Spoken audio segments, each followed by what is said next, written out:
നമസ്കാരം. ന്യൂസ് കേരള പ്രധാന വാർത്തകളുമായി CK നാസർ കാഞ്ഞങ്ങാട്. സംസ്ഥാനത്ത് ഇന്ന് സ്വകാര്യ ബസ്സുകളുടെ സൂചനാ സമരം. സ്വകാര്യ ബസ് ഉടമകളുമായി ഇന്നലെ ട്രാൻസ്പോർട്ട് കമ്മീഷണർ നടത്തിയ ചർച്ച പരാജയപ്പെട്ടതോടെയാണ് സംയുക്ത സമരസമിതി പണിമുടക്കുന്നത്. വിദ്യാർത്ഥികളുടെ കൺസെഷൻ നിരക്ക് കൂട്ടുക, വ്യാജ കൺസെഷൻ കാർഡ് തടയുക, 140 കിലോമീറ്ററിലധികം ഓടുന്ന ബസ്സുകളുടെ പെർമിറ്റ് പുതുക്കി നൽകുക, അനാവശ്യമായി പിഴ ഈടാക്കുന്നത് തടയുക തുടങ്ങിയ ആവശ്യങ്ങൾ ഉന്നയിച്ചാണ് പണിമുടക്ക്. ഒരാഴ്ചക്കുള്ളിൽ പരിഹാരമുണ്ടായില്ലെങ്കിൽ ഈ മാസം 22 മുതൽ അനിശ്ചിതകാല സമരത്തിലേക്ക് നീങ്ങാനാണ് തീരുമാനം. തൊഴിലാളി സംഘടനകളുടെ നേതൃത്വത്തിൽ നാളെ ദേശീയ പണിമുടക്ക്. കേന്ദ്ര സർക്കാരിൻ്റെ തൊഴിലാളി വിരുദ്ധ നയങ്ങളിൽ പ്രതിഷേധിച്ചാണ് പണിമുടക്കിന് ആഹ്വാനം ചെയ്തിട്ടുള്ളത്. 10 തൊഴിലാളി സംഘടനകൾ പണിമുടക്കിൽ ഭാഗമാകും. വാണിജ്യ വ്യവസായ മേഖലകളിലെ തൊഴിലാളികളും കേന്ദ്ര സംസ്ഥാന സർക്കാർ ജീവനക്കാർ, ബാങ്ക്, ഇൻഷുറൻസ്, തപാൽ, ടെലികോം തുടങ്ങിയ മേഖലയിലെ ജീവനക്കാരും പണിമുടക്കിൽ ഭാഗമാകും. പാൽ, ആശുപത്രി അടക്കമുള്ള അവശ്യ സർവീസുകളെ പണിമുടക്കിൽ നിന്ന് ഒഴിവാക്കിയിട്ടുണ്ട്. MSC എൽസ കപ്പൽ അപകടത്തിൽ 9,531 കോടി രൂപ കപ്പൽ കമ്പനിയിൽ നിന്ന് നഷ്ടപരിഹാരം ആവശ്യപ്പെട്ട് സംസ്ഥാന സർക്കാർ ഹൈക്കോടതിയെ സമീപിച്ചു. അഡ്മിറാൽറ്റി നിയമമനുസരിച്ച് നടപടി ആവശ്യപ്പെട്ടാണ് ഹർജി നൽകിയത്. വിഴിഞ്ഞത്ത് നങ്കൂരമിട്ടിരിക്കുന്ന ഇന്ന് രാവിലെ പുറപ്പെടാൻ പദ്ധതിയുള്ള MC കമ്പനിയുടെ മറ്റൊരു കപ്പലായ അക്വിറ്റേറ്റ 2 കപ്പൽ അടിയന്തരമായി അറസ്റ്റ് ചെയ്യാനും നഷ്ടപരിഹാരം സംബന്ധിച്ച് തീരുമാനമായതിനു ശേഷം കപ്പൽ വിട്ടയച്ചാൽ മതിയെന്നുമാണ് ഹൈക്കോടതി ഉത്തരവ്. കേരള സർവകലാശാല സിൻഡിക്കേറ്റിനും രജിസ്ട്രാർ അനിൽകുമാറിനുമെതിരെ ചാൻസലറായ ഗവർണർ നടപടിയിലേക്ക് നീങ്ങുന്നുവെന്ന റിപ്പോർട്ടുകൾ. അനിൽകുമാറിനെ ചുമതലയിൽ നിന്ന് നീക്കാനാണ് രാജ്ഭവൻ്റെ ആലോചന. വൈസ് ചാൻസലർ സിസ തോമസിൻ്റെ റിപ്പോർട്ടിൻ്റെ അടിസ്ഥാനത്തിലാണ് ചാൻസലർ നടപടിയിലേക്ക് നീങ്ങുന്നത്. കേരളത്തിൻ്റെ അഭിമാനമായിരുന്ന ഉന്നത വിദ്യാഭ്യാസ രംഗത്തെയും ഈ സർക്കാർ തകർത്ത് തരിപ്പണമാക്കിയെന്ന് പ്രതിപക്ഷ നേതാവ് VD സതീശൻ പറഞ്ഞു. സർക്കാരും രാജ്ഭവനും തമ്മിൽ കുറേ കാലമായി ആരംഭിച്ച അധികാര തർക്കങ്ങൾ സർവകലാശാലകളുടെ പ്രവർത്തനത്തെ അനിശ്ചിതത്വത്തിലാക്കിയെന്നും ഉന്നത വിദ്യാഭ്യാസ രംഗത്തെ തകർത്തതിൽ സർക്കാരിനും രാജ്ഭവനും ഒരുപോലെ പങ്കുണ്ടെന്നും അദ്ദേഹം പറഞ്ഞു. കോട്ടയം മെഡിക്കൽ കോളേജിലെ അപകടത്തിൽ മന്ത്രി വീണ ജോർജിനെതിരെ വിമർശനം ശക്തമാവുന്നതിനിടെ വിവാദ പരാമർശവുമായി മന്ത്രി സജി ചെറിയാൻ. സ്വകാര്യ ആശുപത്രികളിൽ മന്ത്രിമാർ ചികിത്സ തേടുന്നത് പുതുമയല്ലെന്നും സർക്കാർ ആശുപത്രിയിലെ ചികിത്സയിൽ മരിക്കാൻ തുടങ്ങിയ താൻ സ്വകാര്യ ആശുപത്രിയിൽ ചികിത്സ തേടിയെന്നും അങ്ങനെയാണ് ജീവൻ നിലനിർത്തിയതെന്നും പത്തനംതിട്ടയിൽ മാധ്യമങ്ങളോട് സംസാരിക്കുന്നതിനിടെ മന്ത്രി പറഞ്ഞു. വീണ ജോർജിനെ പിന്തുണച്ചും പ്രതിപക്ഷ സമരത്തെ വിമർശിച്ചും സംസാരിക്കുന്നതിനിടയിലാണ് മന്ത്രി ഇങ്ങനെ പറഞ്ഞത്. മന്ത്രി സജി ചെറിയാൻ കേരളത്തിലെ സ്വകാര്യ ആശുപത്രികളെ പിന്തുണച്ച് സംസാരിക്കില്ലെന്നും സ്വകാര്യ ആശുപത്രികൾക്കെതിരെ സംസാരിക്കാനാണ് സാധ്യതയെന്നും മന്ത്രി വീണ ജോർജ് പറഞ്ഞു. കേരളത്തിലെ ആശുപത്രികളെല്ലാം വൻ കോർപ്പറേറ്റുകൾ വാങ്ങുകയാണെന്നും സജി ചെറിയാൻ പറഞ്ഞത് അതിനെക്കുറിച്ചാവുമെന്നും മന്ത്രി വീണ ജോർജ് പറഞ്ഞു. സർക്കാർ ആശുപത്രിയുമായി ബന്ധപ്പെട്ട് താൻ നടത്തിയ പ്രസ്താവന വളച്ചൊടിച്ചുവെന്നും മന്ത്രി സജി ചെറിയാൻ പറഞ്ഞു. സർക്കാർ ആശുപത്രികളെ ഇകഴ്ത്തി സംസാരിച്ചുവെന്ന തരത്തിലുള്ള പ്രചരണങ്ങൾ അടിസ്ഥാനരഹിതമാണെന്നും തൻ്റെ പ്രസ്താവനയിൽ സ്വകാര്യ ആശുപത്രികളെ ആശ്രയിക്കേണ്ടി വരുന്ന സാഹചര്യങ്ങളെക്കുറിച്ചാണ് സൂചിപ്പിച്ചതെന്നും മന്ത്രി സജി ചെറിയാൻ പറഞ്ഞു.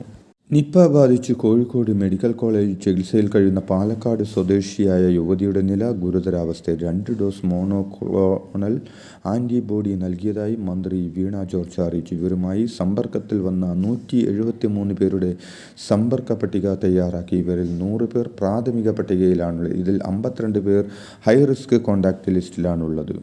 ചാരവൃത്തിക്ക് പിടിയിലായ യൂട്യൂബർ ജ്യോതി മൽഹോത്രയെ കേരളത്തിലേക്ക് ക്ഷണിച്ച സംഭവത്തിൽ മന്ത്രി റിയാസ് മറുപടി പറയണമെന്ന് BJP കേരള പ്രഭാരി പ്രകാശ് ജാവേദ്കർ ആവശ്യപ്പെട്ടു.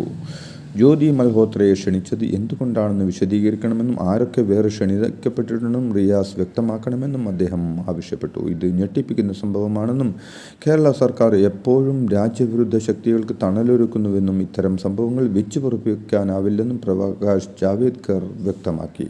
ജ്യോതി മൽഹോത്ര കേരളത്തിലെത്തിയത് ദേശീയ തലത്തിൽ ചർച്ചയാക്കി BJP. പാകിസ്ഥാൻ്റെ ചാരന്മാർക്ക് ഇടതു സർക്കാർ ചുവന്ന പരവതാനി വിരിച്ചോയെന്ന് ദേശീയ വക്താവ് ഷഹസാദ് പൂനെവാലെ ചോദിച്ചു. ടൂറിസം മന്ത്രി മുഹമ്മദ് റിയാസിനെ മന്ത്രിസഭയിൽ നിന്ന് പുറത്താക്കണമെന്നും സംഭവത്തിൽ അന്വേഷണം വേണമെന്നും ഷഹസാദ് പൂനെവാല ആവശ്യപ്പെട്ടു. തൃശൂർ പൂരം അലങ്കോലപ്പെട്ട കേസിൽ കേന്ദ്രമന്ത്രിയും നടനുമായ സുരേഷ് ഗോപിയുടെ മൊഴിയെടുത്തു. പൂരം അലങ്കോലപ്പെട്ട കേസ് അന്വേഷിക്കുന്ന പ്രത്യേക സംഘത്തിന്റെ തലവൻ DIG തോംസൺ ജോസിന്റെ നേതൃത്വത്തിലുള്ള സംഘമാണ് തിരുവനന്തപുരത്ത് വെച്ച് സുരേഷ് ഗോപിയുടെ മൊഴിയെടുത്തത്. സംഘം ഈ മാസം ADGPക്ക് അന്വേഷണ റിപ്പോർട്ട് കൈമാറും. കോട്ടയം മെഡിക്കൽ കോളേജിലെ അപകടത്തിൽ ജില്ലാ കളക്ടർ ആവശ്യപ്പെട്ട മുഴുവൻ രേഖകളും കൈമാറിയെന്ന് ആശുപത്രി സൂപ്രണ്ട് TK ജയകുമാർ. അന്വേഷണം നടത്തുന്ന കളക്ടർക്ക് മുന്നിൽ കാര്യങ്ങളൊന്നും മറച്ചുവെക്കാനില്ലെന്നും സൂപ്രണ്ട് പറഞ്ഞു. മുടങ്ങിയ ശസ്ത്രക്രിയകൾ വേഗത്തിൽ പൂർത്തിയാക്കുമെന്നും നിലവിൽ മറ്റു ആശുപത്രികളിലേക്ക് രോഗികളെ മാറ്റേണ്ട സാഹചര്യമില്ലെന്നും അദ്ദേഹം വ്യക്തമാക്കി. നിപ വ്യാപനം ഒഴിവാക്കാനുള്ള കർശനവും സൂക്ഷ്മവുമായ നിരീക്ഷണ നടപടികൾ സ്വീകരിക്കുന്നുണ്ടെന്ന് ആരോഗ്യവകുപ്പ് മന്ത്രി വീണ ജോർജ് പറഞ്ഞു. പാലക്കാട് ഗവൺമെന്റ് മെഡിക്കൽ കോളേജിൽ നടന്ന അവലോകന യോഗത്തിൽ സംസാരിക്കുന്നതിനിടെയാണ് കർശന നടപടികൾ സ്വീകരിക്കുന്നതിനെക്കുറിച്ച് മന്ത്രി വ്യക്തമാക്കിയത്. നിപയുമായി ബന്ധപ്പെട്ട് വ്യാജ പ്രചരണങ്ങൾ നടക്കുന്നുണ്ടെന്നും ഇത് സൈബർ പോലീസിന് കൈമാറുമെന്നും ആരോഗ്യമന്ത്രി വീണ ജോർജ് പറഞ്ഞു. 2 ജില്ലകളിലും ഒരേ സമയം നിപ റിപ്പോർട്ട് ചെയ്യുന്നത് ഇത് ആദ്യമാണ്. 5 ജില്ലകളിലായി ഇതുവരെ പരിശോധിച്ച 46 പേരുടെ സാമ്പിളുകൾ നെഗറ്റീവാണെന്നും മന്ത്രി അറിയിച്ചു. ആരോഗ്യമന്ത്രിക്കെതിരായ സമരങ്ങളിൽ രൂക്ഷ വിമർശനവുമായി ധനമന്ത്രി KN ബാലഗോപാൽ.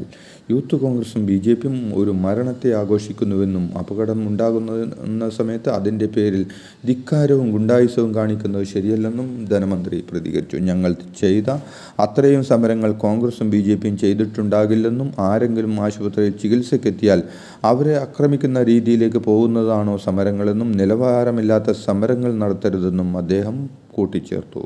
ചില പ്രത്യേക രോഗങ്ങൾക്ക് മറ്റു രാജ്യങ്ങളിൽ പോയി ചികിത്സ തേടേണ്ടി വരുമെന്ന് മുഖ്യമന്ത്രി ചികിത്സയ്ക്കായി അമേരിക്കയിലേക്ക് പോയ സംഭവത്തിൽ പ്രതികരിച്ച് LDF കൺവീനർ TP രാമകൃഷ്ണൻ. ജനപ്രതിനിധികൾ ഈ നാടിൻ്റെ ഭാഗമല്ലേ എന്നും അവർക്ക് നല്ല ചികിത്സ കിട്ടേണ്ടതല്ലേ എന്നും സാധാരണ ജനങ്ങൾക്ക് ഇത്തരം അവസരം കിട്ടുന്നില്ല എന്നതിൽ യാഥാർത്ഥ്യമുണ്ടെന്നും രാമകൃഷ്ണൻ പറഞ്ഞു. കോൺഗ്രസ് സമരസംഗമ വേദിയിൽ റീൽസ് രാഷ്ട്രീയത്തെ വിമർശിച്ച് MK രാഘവൻ MP. സമൂഹ മാധ്യമങ്ങളിൽ മാത്രം നിറഞ്ഞു നിന്നാൽ തെരഞ്ഞെടുപ്പിൽ വിജയിക്കില്ലെന്ന് MK രാഘവൻ MP പറഞ്ഞു. എല്ലാവരെയും ഒരുമിച്ച് കൊണ്ടുപോകാൻ സാധിച്ചാൽ UDFന് തിരിച്ചു വരാൻ കഴിയുമെന്നും MK രാഘവൻ MP പറഞ്ഞു. ദേശീയ വിദ്യാഭ്യാസ പദ്ധതി പ്രകാരം 1444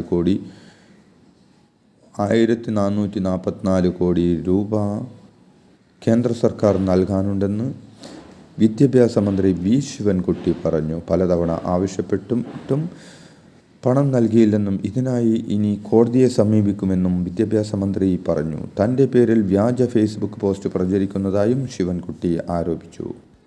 കോന്നി പയ്യനാമൺ ചെങ്കുളത്ത് പാറമടയിലുണ്ടായ അപകടത്തിൽ ഒരു മൃതദേഹം കണ്ടെത്തി. ഇറ്റാച്ചിക്ക് മുകളിൽ പാറ വീണാണ് അപകടമുണ്ടായി. പണി നടക്കുന്നതിനിടെ പാറ വാഹനത്തിന് മുകളിലേക്ക് വീഴുകയാൽ മണിക്കൂറുകൾ നീണ്ട രക്ഷാപ്രവർത്തനത്തിന് ശേഷമാണ് ഒരാളുടെ മൃതദേഹം കണ്ടെത്തിയത്.